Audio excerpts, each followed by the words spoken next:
ഇതിൻ്റെ ഈ ബേസിൽ വരുന്ന ഈ ലോക്ക് കാണുന്നില്ല, നമ്മൾ ഈ വന്നിട്ട് ഈ ലോക്കാവുന്ന ഭാഗം, ഈ ലോക്കാവുന്ന ഭാഗം മെറ്റലാണ്.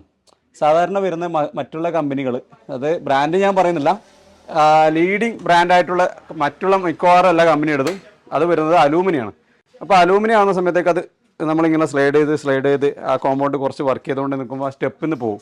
പിന്നെ നമ്മൾ 45 ഇങ്ങനെ നമ്മൾ ക്ലിക്ക് ചെയ്തിട്ട് ഇങ്ങനെ ജസ്റ്റ് ഇങ്ങനെ ലോക്ക് ചെയ്ത് വെക്കുന്നവരുണ്ടാവും. ഞാനിപ്പോൾ അങ്ങനെ വെക്കലുള്ളൂ സ്ഥിരമായിട്ട്.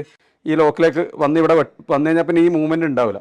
പക്ഷേ അലൂമിനിയത്തിലേക്ക് വരുന്ന സമയത്തൊക്കെ ആ കറക്റ്റ് ലോക്കിൽ നിൽക്കില്ല. കുറച്ച് കഴിയുമ്പോൾ തേയ്മാനം വന്നു കഴിഞ്ഞാൽ ഈ മെഷീൻ ഇങ്ങനെ മൂവ്മെൻറ്റ് വന്നിട്ട് നമുക്ക് ആ കൃത്യമായിട്ട് കട്ട് ചെയ്യാൻ പറ്റാത്തൊരു അവസ്ഥയിലേക്ക് വരും.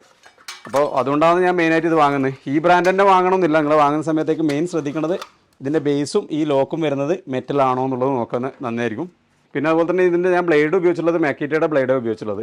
ഈ ഒരു ടൈപ്പ് 32 ടീത്തുള്ളത് ഉപയോഗിച്ചുള്ളത്. ഇതിൻ്റെ കാരണം എന്ന് പറഞ്ഞു കഴിഞ്ഞാൽ ഇതിലേക്ക് നമ്മൾ സാധാരണ ഇത് വുഡിന് ഉപയോഗിക്കേണ്ട ഇതാണ്. ഇതിൻ്റെ മുകളിൽ വുഡ് തന്നെ എഴുതി